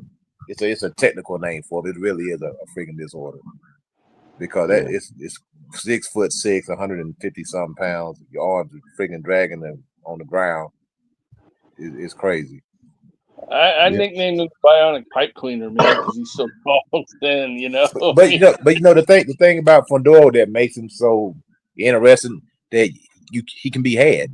I mean, the recipe to beat him, you can outbox him. You can knock him out, and you can outbox him. And the thing, Brian Mendoza knocked his ass out. I mean, but like I said, you can outbox him.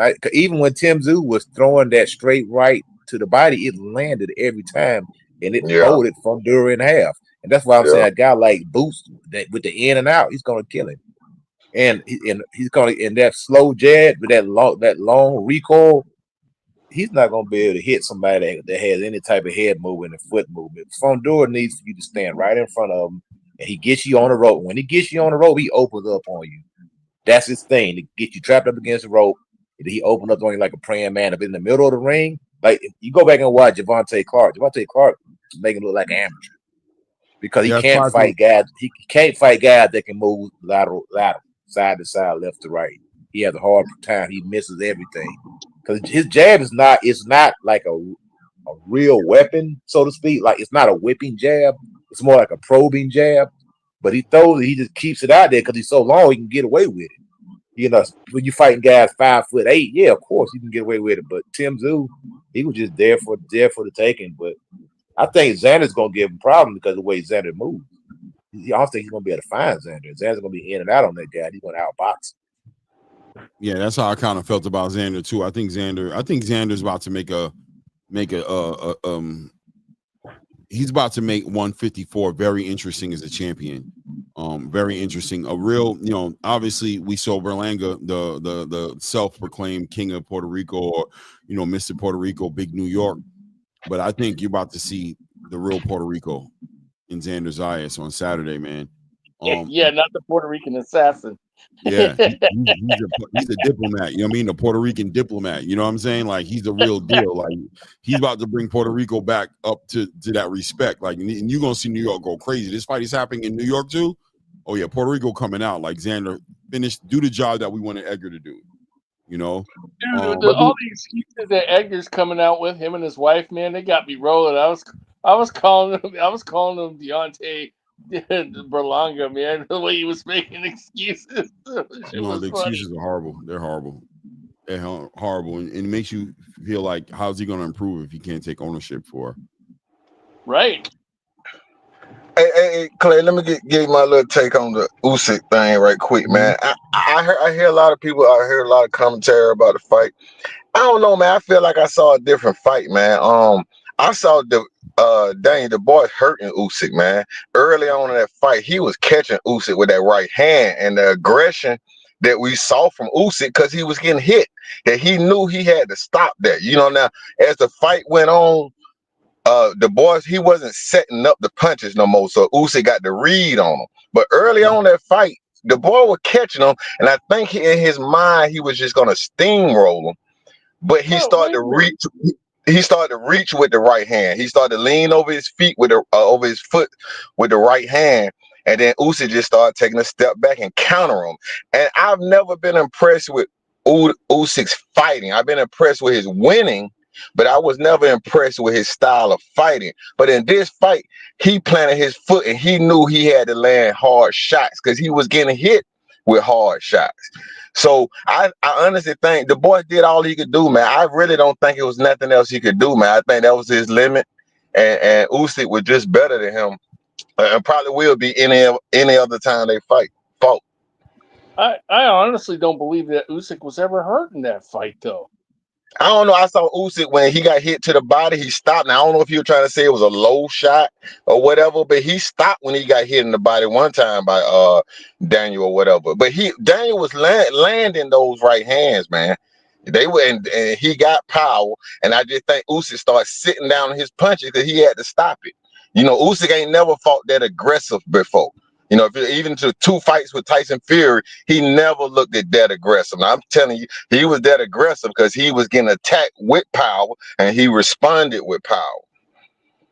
Yeah, I could rock with that to a degree, to the idea that he maybe tried to get in front of what he thought Daniel Dubois was going to do, which was try to steamroll him. So what he did was he planted his feet in the ground and said, I'm not going to stay on my bicycle running around this whole match, because I'm going to mess around and get something with my head going straight back or some move that I'm going to make. Daniel could catch me. He decided to smother the offense of Daniel Dubois with his own offense. And either way, it was genius. You got to give Usyk his Well, what's that old saying? You got to box the boxer and punch, or is it? No, I think you got to fight the boxer and box the fighter, right? Something like that. Right, yeah. Mm-hmm. But that's what I'm saying. Go ahead, Daniel was trying to pop him in the mouth, man. He was trying, man, but I just think that's all he had. If you ain't got no setup, he couldn't set nothing up. He just was throwing brute strength, and that's just not gonna beat the boxer. No, clearly. Clearly it's not. So but that being said, though, with the amount of pushback he's getting back, specifically from Derek Chisora, it looks like Derek Chisora is just being a little outspoken about this. We know the relationship that Derek Chisora's Daniel Dubois' coach Don Charles had with Derek Chisora. That, you know, Derek Chisora is pretty much who brought Don Charles into the game. What do you guys think about a Daniel Dubois versus a Derek Chisora for a comeback fight for Daniel Dubois? I like it. Jordan gets knocked. Yeah, I like it. I think Chisora goes to sleep. He's done. He's past it, man. Derek, got a fiery personality though, and he can hit. I mean, I don't know if he'll win, but it'll be an entertaining fight while it lasts. He's just so freaking worn out, man. You talking about just, I don't know. He just been in so many tough fights, and I think Daniel. I think Chisora is tailor made for Daniel. I mean, coming straight forward, you know, slow, lumbering punches, big wide haymakers. Yeah, I think he gets put to sleep. Well, the thing about it is that Daniel's loss to Usyk is not a shameful loss. He's still a very young guy. There's a lot of great fights out there for him, you know, and he can rebuild and come back if he really wants to. I don't know, you know, mentally if he will or not, but if he really wants to, when he can get his head straight, he can come back and get some great fights, man. He really can. He just can't shake a punch out. Once he get hurt, it seems like he just cannot regroup. Like once that first knockdown, the fight was over after the first knockdown. That was it. He checked out. Yeah, he checked out. He checked out.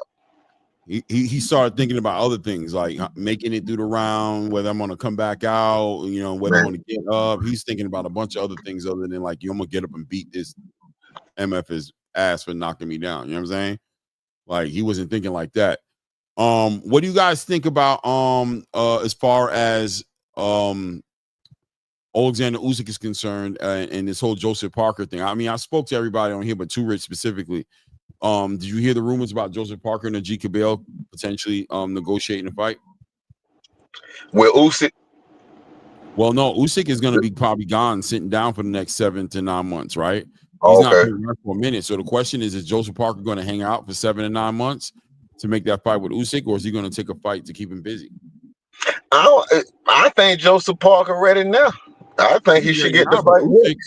But Usyk ain't doing it. Usyk is talking. Usyk, they're not expecting Usyk back until early 26. He's done for this year. Yeah. I mean, I can understand that. Yeah, if you got to wait that long, they might as well fight there. That may be his final fight, though, and then I think Usyk rides off into the sunset because he ain't got nothing left to do. I mean, he's done everything you could conceivably do in the heavyweight division. The only person he really didn't fight was Joe Parker. That's it. Mm-hmm. So if he fights him, only thing he's gonna do, he's gonna hang around and lose. If he keep hanging around, he's gonna slip. He's gonna find that banana peel. He's gonna slip on it. Right. On Circuit giving him that money, he's gonna be looking for that banana peel. He's gonna try his best to navigate it. That money sweet right now coming in from over there.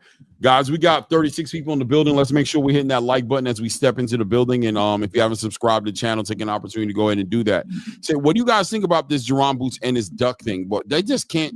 When Jerron Boots Ennis just seems to be, in my opinion, out of all the fighters right now catching hell, he seems to be the one that just like, you just feel like, me personally, I just feel like everybody's out of pocket. Like, in what world is Jerron Boots Ennis ducking anybody? And I mean, do you guys feel that he's ducking people? Like, how do you feel about this whole entire campaign right now on Jerron Boots Ennis not taking a fight with Devin Haney, not taking a fight with Virgil Ortiz? Like, what do you guys think about that? You got paid content creators who are just doing a deflection, trying to take the shine off of Devin Haney. That's all. Ain't nobody ducking them doggone Dev. What is there to duck? First of all, I mean, he's a good. I mean, he doesn't strike fear in your heart like, oh man, I got to fight Devin Haney. I'm so afraid. Hey man, there's nothing to duck, man. It's just like, Bill Haney's got these guys that are on the payroll. He pays these guys or whatever. They give him interviews, and all this stuff. So they just gonna run 24-hour coverage. Boots duck Devin Haney for what? What is there to duck? I don't understand. I don't understand. And then Virgil is hurt, so how can you duck somebody that's hurt? I mean, Boots would say, Boots said, "Hey, I want to fight you on this date," and Virgil's not available. You know what I'm saying? So it is what it is. Hey, to me, I don't know if it's about ducking, but I do think I said this. Well, I don't know, maybe a year ago, or in Boots' first 30 fights, to have that many fights and not to have a big fight. I always thought he was moved wrong. There have been some bad decisions, early on when he was with Cameron. That died. And they just, everything was a showcase. Everything was a showcase fight. No big fight, just showcase fight, showcase fight, showcase fight. And I thought then, even though he was getting popular, I said they're not moving him right. Like, they're not moving him for legacy or to be a big fighter. Then he chose to get behind Errol Spence versus Terrence Crawford. I get it. Errol Spence was the man at the time. Everybody wanted to, fight Errol Spence. I just seen it's bad decisions. I don't think he's ducking everything, but I definitely think it's questionable decision. You turned down the fight with Tszyu. Okay, gave you that pass. But when we look back at it, you turned down the fight with Haney. You see what I mean? You said you wanted to go to 154. You was a little tired of 147. Then they offered you the Ortiz fight at that time. Then you turned that fight down. Okay, now this time when you asked for it, I get it. Ortiz wasn't ready. But I'm like, you said you wanted tune-ups though, and I'm just saying, why not fight a Tszyu or a Haney, which would have been the quasi top of the division at 147 by namesake. then go to 154 and take a tune-up that's more than likely at the bottom of the division. So I don't think it's necessarily about ducking. It's just about questionable decision. Like at every turn, you avoid a big name fight, and now you're still left with no big names on your resume. I mean, but if you fight in the scale though, I mean that's the biggest opponent that he had was the scale. It wasn't that he ducking Devin Haney. That scale was kicking his butt, man. Yeah, but then in one fight, you say you can make 147, no problem. YouTubers don't know what they're talking about, and you can make 147 with no problem. You say sign the contract to Brian Norman. Not to mention you left before 147 a day before Brian Norman fight when you just told him sign the contract before the Sensaki fight. When did you figure out you couldn't make the weight? You told him to sign the fight before the Sensaki fight, which the fight would have took place in the same time frame. And then you say you can't make the weight. So what if Norman would have signed the fight? Then you would have had a built-in excuse that you were having weight problems. It just seemed questionable. Like I said, I ain't ready to call him a duck. It's just some questionable decisions to me. Well, like another questionable decision, I think, was when him and his dad were like, "Oh, we're loyal to Showtime," and way back when, it's like he wasted a lot of time with that. It's like, dude, don't be loyal to Showtime. Go fight, man. Get your fight on. They're out there, and him and his dad wouldn't do it. So they kind of brought their situation on themselves in some ways, in my opinion. And if it's go ahead. I mean, with hindsight, it's not. It ain't been so bad for Jerron. He has a lot of options. You know what I mean? He's a sought after fighter. Turkey still wants to do business with him. It's just that he has to be willing to fight the biggest fights in order to get in the fight. In the business with Turkey. Hindsight says he's made good decisions from that time, right? The Cameron Duncan and Steven Espinosa days was a complicated thing for him. He was always been a high risk, low reward fighter, right? High risk, low reward, no real money behind him, no belts, no kind of legacy for the fighters, nothing to incentivize these fighters for picking up a fight with him. As far as why he was looking the way he was looking early in his career and why he was getting moved the way he was being moved. I think right now, though, for Jerron Boots Ennis, what we're seeing is potentially him allowing people like Eddie Hearn to make some decisions that are going to benefit him in the long run. It could look bad up front, but I think Eddie Hearn is like, yeah, champ, you can fight all these dudes, but these fights aren't going anywhere. A fight with Virgil Ortiz is going to age like wine. It's just going to get better and better. Virgil Ortiz gets a belt, you get a belt. These fights become bigger. So yeah, if the schedule isn't aligned right now, focus on just being consistently active. And if he asks Virgil Ortiz, like, listen, I'm ready to fight, but it has to be September, October, and Virgil's saying the fight has to happen in November. And, listen, Eddie's going to probably advise him, then, bro, let them do what they got to do.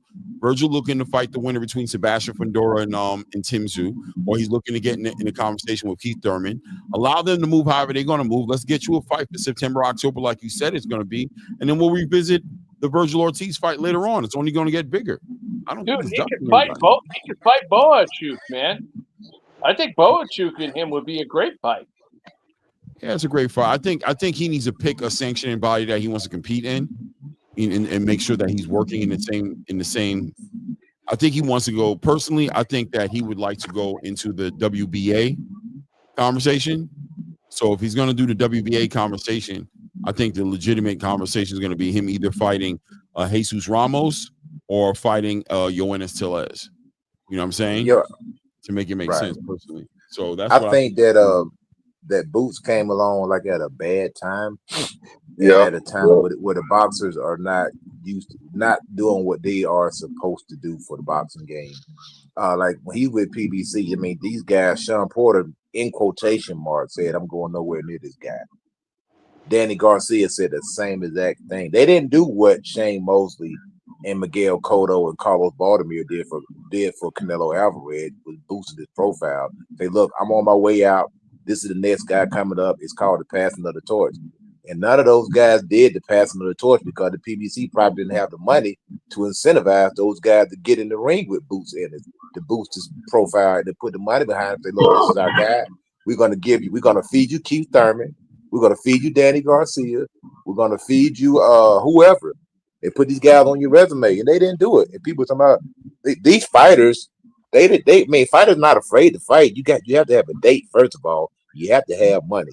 So if you don't have a date, you don't have money, guess what? You're not getting a fight.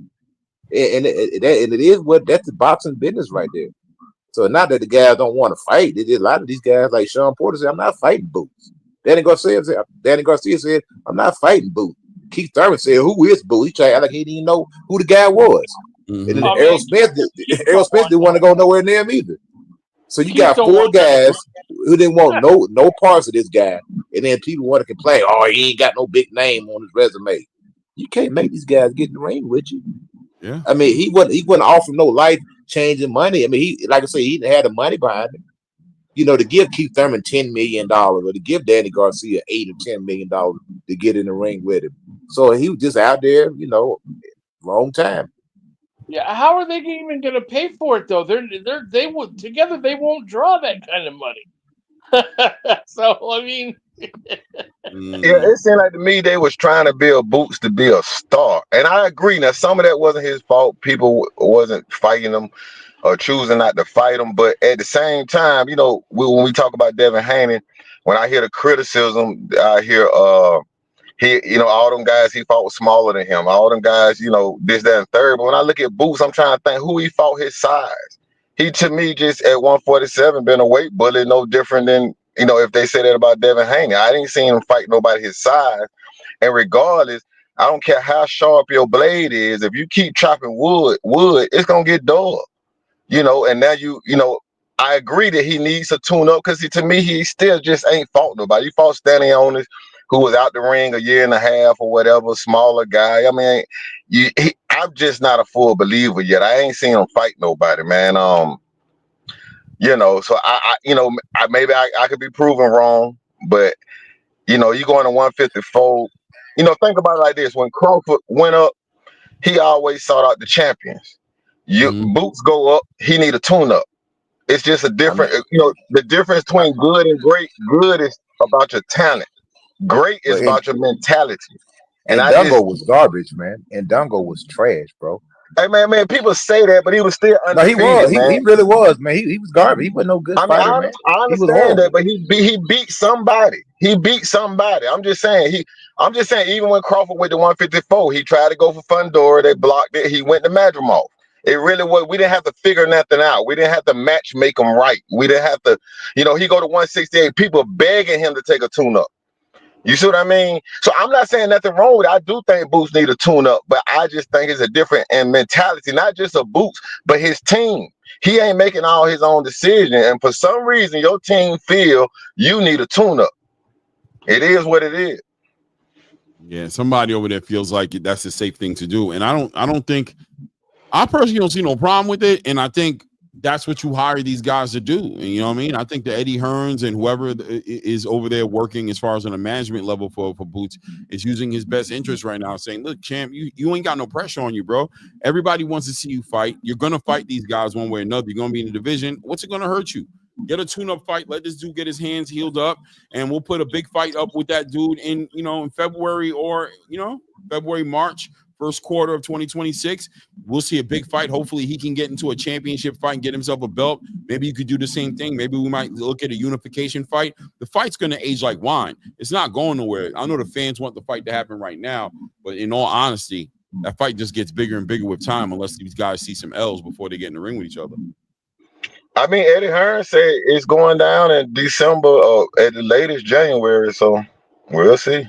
There it is. And I favor him over Ortiz. From a style perspective, I favor him over Ortiz. I mean, but look at all them years that Virgil said that Oscar De La Hoya said it's gonna be 4 years before Virgil would even be ready to fight Boots. And let's just rewind it. Let's rewind the tape and let's just say that he did fight Sean Porter. You know what everybody would say? Sean was old. He was washed up. Let's say if he did fight Keith Thurman. Oh, he was inactive. He's injury prone. So he could have fought all those guys that we said was somebody, and we would have discredited him. Because that's what we do. Yeah, they're gonna do that anyway. They're gonna do that anyway. So another thing too that contributes to these fights not happening is there's a number of fighters out there that just don't want to lose their O, and they're not willing to take any risks in order to keep the O, which I think is ridiculous. It keeps fights from happening, and it stagnates things, and everybody has losses. You know, very few, if any, ever have an undefeated record. You know, but that's how you learn to get better. You know, sometimes you win some, you lose some, but you learn from your losses. You get better, and you go fight more opponents and then win. I agree. I agree. I agree. A lot of boxers just don't want to do that. I don't understand it. Hey, I just think a win over Tszyu or Devin would have been about pedigree. Not that we know the favor Boots in the fight, but that would have gave him a pedigree type of win. It would have gave him a name on his resume, like Yeah, a big exactly. name. Yeah. I think a win over Devin would have been discredited because they would have said Ryan Garcia ruined him. It would have done absolutely nothing for Boots. Yeah. And a win over Tszyu, a hot and cold Tszyu who goes life and death who looks like Kermit the Frog when he gets out of the ring with Hackett or whatever that dude's name was. I mean, come on, Claggett, my bad, Claggett. Yeah, I mean, come on. Tszyu, that win doesn't do. I mean, it lines Boots' pocket with some money, but you talking about a guy who's a much smaller guy. They used to say, "Oh, you just beating up on a small guy."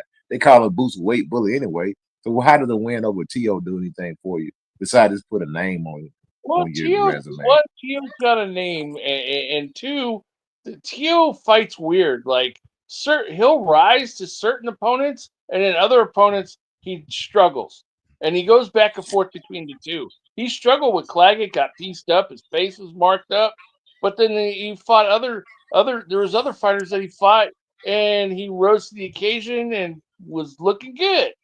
You know, so that it's that lack of consistency with Tszyu that I find annoying. You know, but he's still got a name, but he's been burned so many bridges. His name's about to go down the toilet. I mean, Manny Pacquiao got a name too. We seen how he looked. I mean, everybody got. Oh my God! I understand we want to fight names and everything, but I mean, you gotta look at the fighter, man. You know, a name is something that can be made. But Coach Eddie, Pac don't count on that. He's 46 years old. I mean, come on. Yo, you know what I mean? Mario, he arguably beat Mario Barrios. I mean, Mario might not be anything, but those are we almost saw. A lot of people feel like the new WBC champion should be Pacquiao right now, based on what he just did with Mario Barrios, which just shows how weak he is. You guys may not agree with me, but I feel like Mario just carried him because they got plans for Manny. That's my opinion. You don't have to agree with me, but I feel like Barrios just did what he was told. If they probably told him, you know what, you're going to keep your belt, but we're going to call it a draw. You know, don't knock him out because we got other plans. They're letting Manny come back because they're going to try to squeeze the last of the money out of him that they can. But and he may need the money, and I understand that, but it's a damn shame because he didn't look anything like his old self at all. He's long gone. All right, guys, it's about that time for me. Kai Fly says, ask the panel who the tune-up at 154 would be for Boots.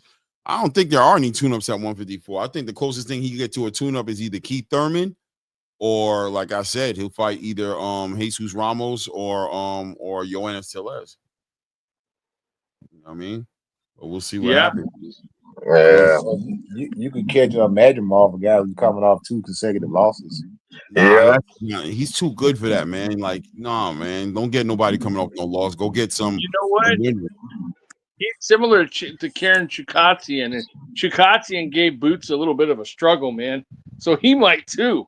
You know, that pendulum step was giving Boots some issues. Yeah, I think Boots going to sleep at 154, man. I might be wrong. We're gonna find out. I ain't seen nothing that showed me that he ready. You had problems with Karen, who, you know, everybody at 154 better than Karen. So I don't know. We'll see. You can't catch a dude, man. Like I think Fundora finna get ready to take a nap pretty soon. Your chin, like I say, Fundora's success depends on how good his chin, if his chin's gonna hold up. But that's just all it is to it, because he's still getting hit with the same punches the same way. He don't know how to roll anything. He just takes all 100% of the punch. Yeah, and that's him.